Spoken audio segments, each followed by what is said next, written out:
Hello दोस्तों, सभी को राधे राधे। जय श्री कृष्णा। जो भी मेरी इस वीडियो को देख रहा है, कृपया वो मेरे इस चैनल को सब्सक्राइब कीजिए और लाइक कीजिए। आज मैं जिस घटना को सुनाने जा रही हूँ, वह बहुत ही अद्भुत है। जो कि कहते हैं कि वृंदावन जाओ या बरसाना, बस जाना तो सोच समझ कर जाना, क्योंकि कुछ ऐसे वक्त भी थे जो लौट कर उनका नहीं हुआ आना। उसमें से एक भक्त उनकी थी, नाम था उसका श्यामा। तो वृंदावन तो आपको पता ही है, बरसाना वृंदावन वो ऐसे प्रेमियों की इस पूरी धरती पर एक ही ऐसा स्थान है जिस जगह भक्त जाकर राधा रानी के और कृष्ण जी के प्रेम में ऐसे विलीन हो जाते हैं कि बस अगर वो एक बार मन से उनका नाम जप लें, उनको ध्यान कर लें, तो बस वहीं के होकर रह जाते हैं। उन्हें फिर किसी और नाम लेने की ज़रूरत ही नहीं होती है। वो बस राधा राधा राधा रानी यही जपते रहते हैं। क्योंकि एकमात्र वृंदावनी एक ऐसी जगह है जहाँ पर आपको बिल्कुल दीवानों की तरह भक्त मिलेंगे, जो हर वक्त आंख बंद करे आंख खोले सोए जागते बस राधा रानी हरे कृष्णा हरे राम यही कहते मिल जाएंगे आपको हर जगह। तो इन्हीं में से एक कहानी है कि एक लड़की थी जिसका नाम श्यामा था। और उसकी बचपन से ही वो राधा रानी की इतनी अनन्य भक्त थी कि जब वो बड़ी हुई तब भी वो राधा रानी के ही विचार उसके मन में आते थे। राधा रानी के से उनकी मूर्ति के सामने वो घंटों बैठे कर बातें किया करती थी, उनकी माला जपती थी। बहुत ही अच्छे उसके विचार भी थे। जब वो बड़ी हुई तो उसकी शादी हुई। तो उसकी शादी भी राधा रानी की कृपा से इतने अच्छे घर में हुई कि उसके ससुराल वाले जो थे ना, उसके घर में जितने भी परिवार के सदस्य थे वो सभी राधा रानी और कृष्ण जी के भक्त थे। वो भी जैसे श्यामा थी भक्त, उनको मानती थी, हर वक्त राधा रानी को मानती थी, ऐसी वो लोग भी सिर्फ राधा रानी और कृष्ण जी भगवान में अपना प्रेम विश्वास आस्था रखते थे। तो सब कुछ अच्छा चल रहा था ठाकुर जी की कृपा से। उन और परिवार काफ़ी सुखमय बीत रहा था। धीरे धीरे शादी को करीब 3-4 साल हो जाते हैं। तो उनके जीवन में बस एक ही तकलीफ थी कि उनकी कोई संतान नहीं थी। बस एक ही दुख था उनके जीवन में, उनके घर वालों को, श्यामा को, उनके पति को, कि वो सब इतनी भक्ति करते हैं भगवान की, सब कुछ करते हैं, पर उनको एक संतान नहीं है। ऐसा क्यों है? तो एक बार उनकी मोहल्ले की कुछ औरतें थीं, वो लोग 8 दिन के टूर पर जा रही थी बरसाना, वृंदावन बरसाना। उनका पूरा 8 दिन का टूर था। और उसमें कुछ श्यामा की सहेलियां भी थीं, वो भी जा रही थीं। तो जब यह बात श्यामा की सास को पता चलता है कि मोहल्ले की औरतें 8 दिन के टूर पर बरसाना जा रही हैं वृंदावन, जो कि उनका जो 8 दिन का टूर है वो राधा अष्टमी तक है। तो वो श्यामा के पास जाती हैं और कहती हैं कि बेटा श्यामा, मोहल्ले की कुछ औरतें जा रही हैं दर्शन करने, और तुम्हारी कुछ सहेलियां भी हैं जिनसे तुम बात करती हो आसपास में, वो भी जा रही हैं। तो तुम्हें जो दुख है तुम एक बार राधा रानी के मंदिर में जाकर स्वयं उनके सामने बोलो। वो चाह रही हो कि तुम उनके पास जाओ। वो तुम्हें शायद बुला रही हो, इसलिए ये कष्ट तुम्हें हो कि तुम्हारी कोई संतान नहीं है। तो जब यह बात श्यामा सुनती है तो वो बहुत खुश होती है। वो कहती है, हाँ माँ जी, मैं तो ज़रूर जाना चाहती हूँ। अगर आप आज्ञा दे रही हैं तो मैं ज़रूर जाऊँगी, लेकिन जाना कब है? तो इस पर उसकी सासू माँ बोलती हैं कि बेटा तुमको कल सुबह ही निकलना है, इसलिए आज तुम पैकिंग कर लो और कल सुबह की ट्रेन है, उससे सभी लोग जा रहे हैं, तुम भी उन्हीं के साथ चले जाना। वो कहती है ठीक है। तो बस वो सोच रही थी मन ही मन में कि मैं बरसाना जाऊंगी, राधा रानी और अपने ठाकुर जी महाराज के दर्शन करूंगी। वो ये काफ़ी सारी उसके मन में ये बातें चल रही थी कि मैं अब बहुत मतलब समय बाद अपनी राधा रानी के दर्शन करूंगी, ठाकुर महाराज जी के दर्शन करूंगी। तो फिर शाम का समय होता है। श्यामा कुछ कार्य कर रही थी। कार्य करते करते अचानक से उसके सीधे पाँव में चोट लग जाती है, और चोट इतनी तेज लगती है कि वो ठीक से चल भी नहीं पा रही थी। जब उसकी सासू माँ ने देखा कि श्यामा के बहुत ज़्यादा, उनकी जो बहू है श्यामा, उनके पैर में बहुत ज़्यादा चोट लग गई है, जिसके कारण वो चलने में उसे परेशानी हो रही है, तो वह अपनी बहू श्यामा से बोलती हैं कि बेटा श्यामा, तुम इस बार मत जाओ, अगली बार राधा अष्टमी तक चले जाना, क्योंकि तुम्हारे पैर में इतनी तेज चोट लगी है, और अगर तुम बरसाना जाओगी राधा रानी के महल तक तो वहाँ पर इतनी सीढ़ियाँ हैं कि तुम चल ही नहीं पाओगी। तो वो सोचती है श्यामा इस बात को लेकर, और वो उसकी आंखों में आंसू आ जाते हैं। वो सोचती है कि मैं तो इतनी प्रेम से, भक्ति और भाव से जाना चाहती थी, लेकिन इसमें कमी क्या आ गई। कहते हैं ना, जो भक्त ज़्यादा प्रेम करता है उन्हें भगवान परीक्षा लेता है। तो बस यही समझिए कि राधा रानी परीक्षा ले रही थी अपने भक्त की, कि भक्त कैसे अब आएगा या नहीं। अगर सच्चा मन है तो ज़रूर आएगा। तो कहती है श्यामा, नहीं माँ जी, कुछ भी हो जाए, मैं इस बार मैंने मन बना लिया है कि मैं जाऊंगी। मैं एक बार पहुंच तो जाऊं, फिर सीढ़ियां भी चढ़ लूंगी, बस आप मुझे जाने दीजिए। वो कहती है चोट तो तुम्हें इतनी लगी है, तुम विश्राम कर लो, सो जाओ, अगर सुबह अच्छा लगे तो जाना। वो कहती है नहीं, सुबह होगी और मुझे जाना ही है। तो इस पे उनकी सासू माँ बोलती ठीक है, तुम्हें जो अच्छा लगे, तुम तो भक्त हो, तुम्हें भक्त को अपने भगवान से मिलने से नहीं रोक सकती। तो दूसरा दिन होता है सुबह।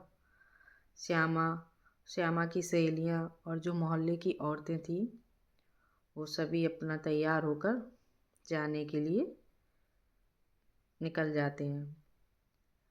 जब वो निकल जाते हैं तो पहुंचते हैं बरसाना, राधा रानी के महल के बाहर। तो जब वो वहाँ पहुँचते हैं सब लोग, तो देखते हैं कि चारों तरफ राधे राधे राधे, इतनी भीड़ थी चारों तरफ कि पागलों की तरह राधा रानी ठाकुर जी महाराज का जाप किए जा रहे थे। वहाँ पर इतने अच्छा लग रहा था कि उसका मन कर रहा था वहाँ पे बस राधा रानी का मैं विलीन हो जाऊं और कभी लौट कर ना जाऊं। वो ये सोच रही थी वहाँ पर। कि तभी क्या होता है कि जो पहला दिन था राधा अष्टमी के, जो 8 दिन होते हैं, राधा अष्टमी होता है 8 दिन बाद। तो जो पहला दिन था, तो उसकी महल के जाने के लिए सभी लोग सीढ़ियाँ चढ़ने लगे। उसकी सहेलियाँ सभी थीं श्यामा की, वो चली गईं सीढ़ियाँ चढ़ चढ़ के। पीछे से वो जो औरतें थीं वो भी महल की सीढ़ियाँ चढ़ने लगीं। सबसे बाद में श्यामा धीरे धीरे उन सीढ़ियों को चढ़ रही थी। जब वो धीरे धीरे उन सीढ़ियों को चढ़ रही थी, वो, क्योंकि उसके पैर में मूंछ थी, तो 1-2 सीढ़ी चढ़ती है, 3 सीढ़ी चढ़ती है, फिर बैठ जाती है, फिर चढ़ती है 1-2 सीढ़ी, फिर बैठ जाती है और बस राधा रानी राधे राधे करती रहती है। कि तभी अचानक क्या होता है कि एक छोटी बच्ची आती है, उसको दिखाई देती है श्यामा को। तो वो मंदिर की तरफ आ रही थी और सीढ़ी वो भी चढ़ने लगती है। तो बच्ची ज़्यादा बड़ी नहीं थी, 8 ही 9 साल की थी, 8 साल की थी या ऐसी 7-8 साल की थी। तो वो आती है और श्यामा के पास रुक जाती है और बोलती है, मैया तुम्हारे पैर में चोट लगी है, क्या मैं आपको महल तक पहुंचा दूं? क्योंकि मैं भी महल तक जा रही हूँ। तो इस पर श्यामा हंसने लगती है, कहती है कि बेटा तुम तो खुद ही इतना छोटी हो, तुम मुझे महल तक कैसे पहुंचाओगी? और इतनी सीढ़ियाँ भी इतनी ज़्यादा है, तुम खुद थक जाओगी तो मुझे कैसे ले जाओगी? तो इस पर वो बच्ची बोलती है, अरे मैया मुझे तो यहाँ सब जानते हैं और मैं यहाँ रोज आती हूँ, प्रतिदिन आती हूँ, क्योंकि मैं यहीं आसपास ही रहती हूँ। तो श्यामा को बहुत हंसी आती है। तो वो बोलती है, अच्छा तो ये बताओ आपका नाम क्या है? तो उस पर वो बच्ची बोलती है कि मैया मेरा नाम यहाँ पर सब लाडली कहते हैं, कि यहाँ पर मुझे सब लाडली कहकर पुकारते हैं, तो आप भी मुझे लाडली कहकर पुकारिए। तो श्यामा को बहुत अच्छा लगता है। तो श्यामा लाडली का हाथ पकड़कर लाडली उसको मंदिर तक ले जाने लगती हैं। तो जब पहले दिन लाडली श्यामा को महल की सीढ़ियाँ चढ़ाकर राधा रानी के मंदिर तक छोड़ती है, तो कहती है, मैया मैंने तो आपको राधा रानी के महल तक छोड़ दिया, पर ये बताइए आप मेरे लिए लाई क्या है? तो इस पर श्यामा हंसने लगती है और बोलती है कि बेटा मुझे क्या पता था कि आप मुझे आज यहाँ पर मिल जाओगे। अगर मुझे पता होता पहले से कि आप मुझे यहाँ पर मिलोगे तो मैं ज़रूर आपके लिए कुछ ना कुछ लेकर आती। तो लाडली कहती है, मैं तो प्रतिदिन यहाँ आती हूँ, मैं तो कल भी आऊँगी। तो इस पर श्यामा भी बोलती है कि मैं भी यहाँ पर 8 दिन तक के लिए आई हूँ, मैं भी राधा अष्टमी को जाऊँगी उसके बाद। तो वो कहती है, ठीक है मैया। तो इस पर श्यामा कहती है, ठीक है मैं कल जब आऊँगी तो तुम्हारे लिए ज़रूर कुछ ना कुछ लाऊंगी। तो वो कहती है, ठीक है मैया, तो अब मैं जा रही हूँ। तो इतना कहकर लाडली श्यामा को राधा रानी के महल के बाहर छोड़कर चली जाती है। तो श्यामा है अपना पूजा पाठ करती हैं, वहाँ पर अपना ध्यान करती हैं, राधे राधे अपना भजन करती हैं और फिर लौटकर वापस आ जाती हैं। अब दूसरा दिन होता है।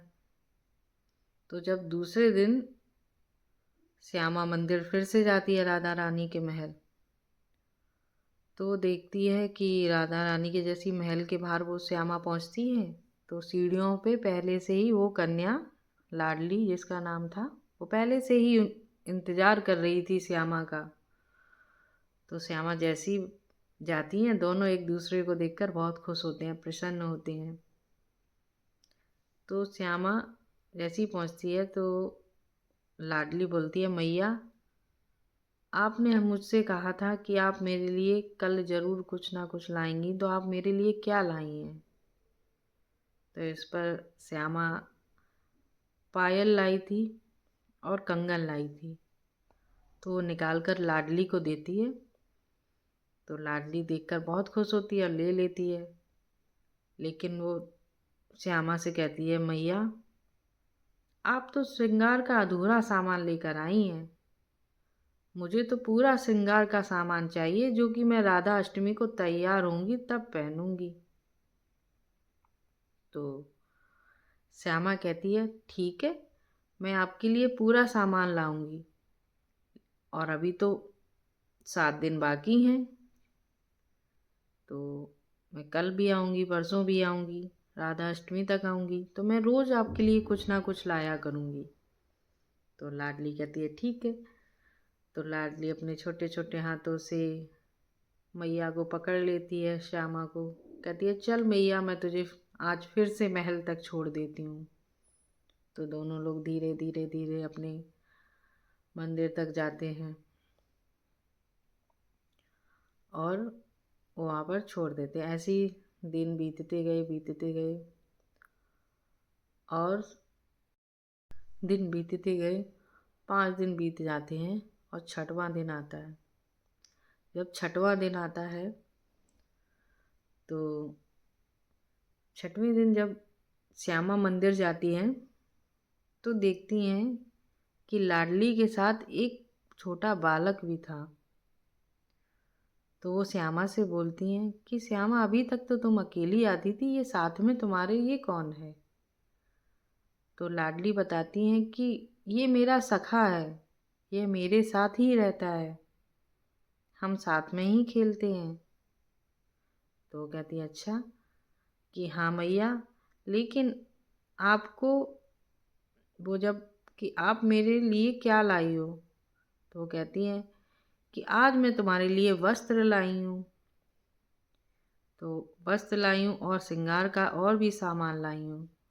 तो वो जब देखती है तो उन्हें बहुत अच्छा लगता है, बहुत खुश होती है लाडली। फिर वो कहती है कि मैया, आप मेरे लिए तो लेकर आई हूँ, लेकिन जो मेरे सखा है ना, मेरे सखा के लिए भी कुछ ज़रूर लाइएगा कल। तो श्यामा बोलती हैं ठीक है, मैं कल आऊँगी, तब तुम्हारे सखा के लिए भी ज़रूर लेकर आऊँगी कुछ ना कुछ। तो इस पर लाडली और उसके सखा जो थे बहुत सुंदर, उसके सखा इतने सुंदर थे कि श्यामा को ऐसा लगता है कि वो साक्षात भगवान को देख रही हो। कुछ पल के लिए लगा, और वो साथ में थोड़ी देर खेले भी, श्यामा, लाडली और उनके सखा। लाडली के सखा थे, छोटा ही बालक था वो भी।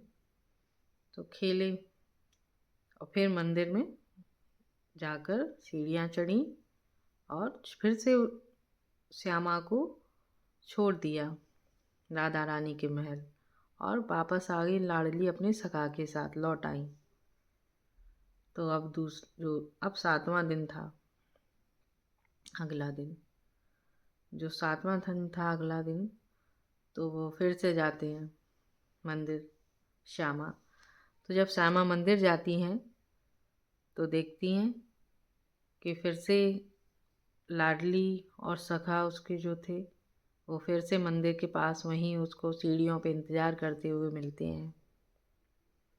तो वो जाती हैं और इस बार वो उनके सखा के लिए मुकुट, बंसी, जो भी भगवान ठाकुर जी महाराज को जो भी चढ़ाया जाता है उनके श्रृंगार में, वो सब वहाँ मिलता है। तो वही सब उन्होंने श्रृंगार का सामान ले लिया था उनके सखा के लिए। तो मुकुट, बंसी, वस्त्र, हाथ के कंगन, पायल पैरों की, तो वो सामान उनके सखा को दे देती हैं, लाडली के सखा को।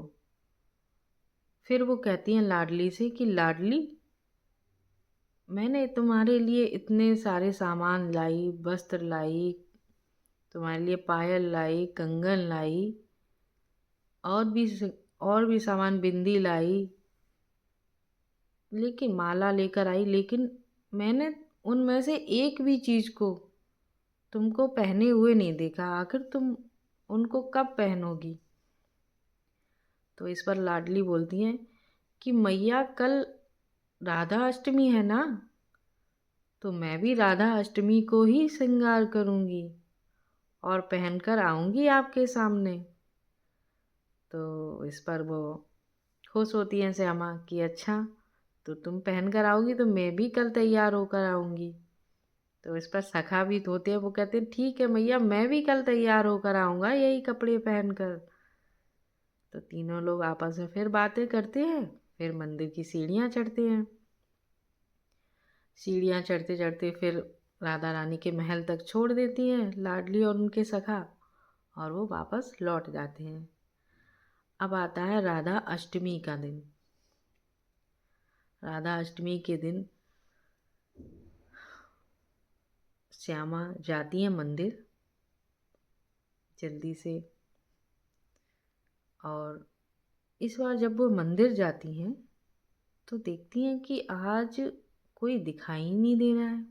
ना लाडली दिखाई दे रही है, ना उनके सखा दिखाई दे रहे हैं। अब पहले तो वो इधर उधर देखने लगी कि लाडली ने तो कहा था कि आज वो खुद और उनके सखा मेरे द्वारा दिए गए वस्त्र और जो भी सामान था श्रृंगार का, पायल, बिछिया, बिंदी और बंसी, मुकुट, जो भी था वो आज पहन कर आने वाले थे, लेकिन ये लोग तो मुझे दिख ही नहीं रहे हैं, तो अब मैं कैसे मिलूंगी। वो सोचती रही। वो सीढ़ी पर बैठ गई, इंतज़ार किया कि शायद थोड़ी देर लग जाए, बच्चे ही तो हैं। इंतज़ार करती रही करती रही। फिर वो काफ़ी समय बीत जाता है, तो वो ऊपर धीरे मंदिर का भी समय हो जाता है पूजा पाठ का, तो वो धीरे धीरे ऊपर जाती है अपना। तब तक उसके पैर में आराम मिल गया था, 7 दिन बीत चुके थे, तो धीरे धीरे मंदिर पहुंच जाती है। तो जब वो मंदिर पहुंचती है तो अंदर आरती शुरू होने वाली थी, तो फिर से सोचने लगती है श्यामा कि अरे आज तो लाडली ने मुझसे वादा किया था मिलने का, और वो मुझे कहीं नज़र ही नहीं आ रही है, और कल मैं सुबह बरसाने से चली जाऊंगी। अगर आज नहीं मिली तो फिर मैं मिल भी नहीं पाऊंगी। इतना सोच रही थी कि तभी पूजा करने के लिए जो राधा रानी के महल में मंदिर है उसकी पर्दा हटाई जा रही थी। तो जब पर्दा हटाई जा रही थी तो जैसे ही वो राधा रानी और ठाकुर महाराज जी को देखती है श्यामा, वो एकदम देखते देखते एकदम चकित रह जाती है। उसके मुंह से कुछ शब्द ही नहीं निकलते कि ये क्या हुआ। तो वो देखती है कि उसने 7 दिन में जो भी वस्त्र, कंगन, श्रृंगार का सामान, पायल, माला, बिंदी, बिछुए, जो भी चीज लाई थी वह सब, वही सब राधा रानी पहने हुए थी। वही सब श्रृंगार वहाँ पे जो मूर्ति थी वो पहने हुए थी। और इधर उन्होंने उनके सखा को जो वस्त्र, बंसी, मुकुट, माला, पायल जो दी थी, वही सेम ठाकुर महाराज जी भी उन्हीं के साथ में पहने हुए बैठे थे। और बस इतना ही देखते देखते उनकी आंखों से बहुत आंसू बहने लगते हैं, और इधर आरती शुरू हो जाती है। भक्त राधे राधे राधे राधे के जयकारे लगा रहे थे, झूम रहे थे एकदम पागल प्रेमियों की तरह। क्योंकि वृंदावन में जो नहीं गए ना वो जाकर देख लीजिए, और जाते हैं ना वो तो बस वहाँ की ही माला जपते रहते हैं। तो वो जब देखती है कुछ नहीं बोलती है, बस रोए जाती है और याद करती रहती है, और अपनी लाडली को बस याद कर रही थी कि मुझे फिर से मिल जाओ, एक बार बस मिल जाओ लाडली, बस एक बार दिख जाओ थोड़ा सा। तो यही सोचती रही। तो धीरे धीरे भक्त भी मंदिर पूजा समाप्त होने के बाद भक्त भी जाने लगते हैं। अब भोग का समय हो जाता है।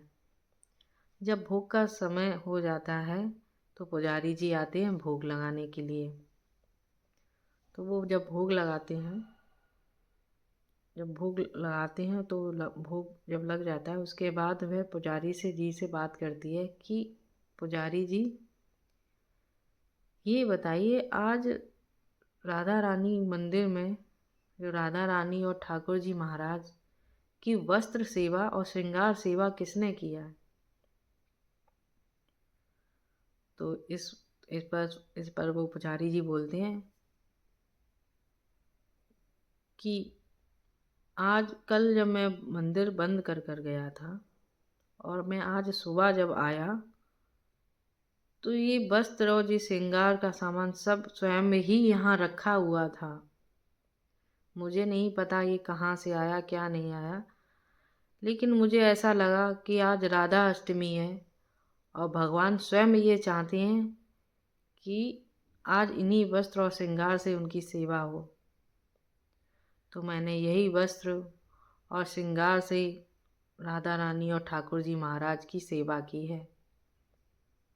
तो बस वो इतना जैसे ही सुनती है पुजारी जी के मुंह से, वो सीधे मंदिर के बाहर निकलकर सीढ़ियों से नीचे उतरती रोती हुई और चिल्लाती हुई चली जाती है कि राधा रानी ने जो वस्त्र पहने हैं वो मेरे दिए गए हैं, राधा रानी ने जो माला पहनी है मेरी दी गई है, राधा रानी ने मुझसे स्वयं मांगी थी कि मुझे तुमसे वस्त्र चाहिए, तुमसे श्रृंगार का सामान चाहिए।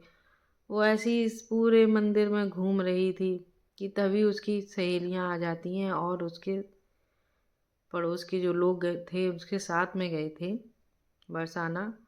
तो वो कहते हैं राधा अष्टमी हो चुकी है, अब हमें अपने घर लौटना चाहिए। तो इस पर श्यामा कहती है नहीं, अब मैं नहीं लौट कर जाऊंगी, मुझे तो अपनी लाडली से मिलना है। मुझे मुझे तो मैं तो अब राधा रानी को छोड़कर ही नहीं आऊंगी कहीं, क्योंकि राधा रानी ने स्वयं मुझसे वस्त्र मांगे, मुझसे श्रृंगार का सामान मांगा, अपने सखा के लिए भी वस्त्र, बंसी, मुकुट, माला सब मांगी। मैं अब छोड़ के कहीं नहीं जाऊंगी। तो सब उसे पागल समझने लगे। वो सब वहाँ भी जो भी वो घूम घूम के सबसे यही कहती थी, वहीं आसपास मंदिर के बस एक ही बात, यही बार बार दोहराना, मुझे दर्शन दिए राधा रानी ने, राधा रानी मुझसे लगातार 7 दिन मिलने आई, मुझे मंदिर ले गई। तो कोई उसके बातों पर विश्वास ही नहीं कर रहा था। तो वो सब लोग जो उसके साथ में बरसाना आई थी वो सब लौट जाते हैं अपने घर। तो श्यामा के अब ससुराल वाले पहुंचते हैं बरसाना राधा रानी के महल के बाहर। तो देखते हैं श्यामा को, श्यामा पागलों की तरह बस हंस रही है, राधे राधे ही जपे जा रही है, किसी से कोई और बात ही नहीं। जब उसके घर ससुराल वाले कहते हैं श्यामा अपने घर चलो, तो कहती है नहीं, मैं यहाँ से कदापि नहीं जाऊंगी। अब चाहे कुछ भी हो जाए मैं लाडली को देखे बिना तो कहीं नहीं जाऊंगी। मुझे लाडली ने 7 दिन तक दर्शन दिए, मुझे 7 दिन तक सीढ़ियाँ चढ़ाई, मुझसे 7 दिन तक श्रृंगार का सामान वस्त्र मांगे, वही बात एक ही बात बार बार सब दोहराती थी। तो उसके ससुराल वाले भी लौट जाते हैं, क्योंकि श्यामा जाना ही नहीं चाहती थी वापस। धीरे धीरे धीरे श्यामा ने अपने जीवन के 20-25 वर्ष वहीं मंदिर में बिता दिए, बस राधे राधे ठाकुर जी महाराज का ध्यान करते करते। कि तभी अचानक एक दिन लाडली फिर से आती है श्यामा के समक्ष उनको दर्शन देने। तो श्यामा जैसी लाडली को देखती है पहचान जाती है और खूब रोती है, खूब रोती है, इतना रोती है कि उसके मुंह से कुछ निकल ही नहीं रहा था। वो कुछ बोल ही नहीं पा रही थी, लाडली को सिर्फ देखे जा रही थी, रोते जा रही थी। लाडली कुछ कहे बिना श्यामा का हाथ पकड़ती हैं, सीढ़ियों से सीधे अपने महल तक ले जाती हैं। महल के बाहर जैसे ही पहुंचती हैं कि अचानक ही श्यामा की सांसें रुक जाती हैं। श्यामा इस दुनिया को छोड़ के चली जाती है।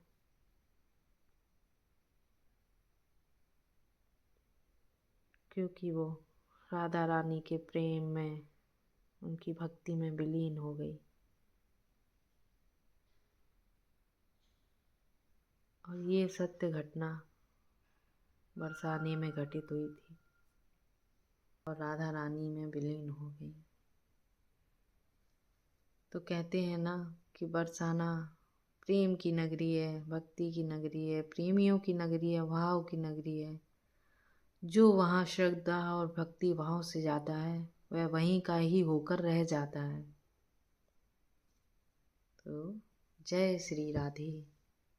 एक नई कहानी, एक नई घटना के वर्णन हम अपने अगले एपिसोड में करेंगे।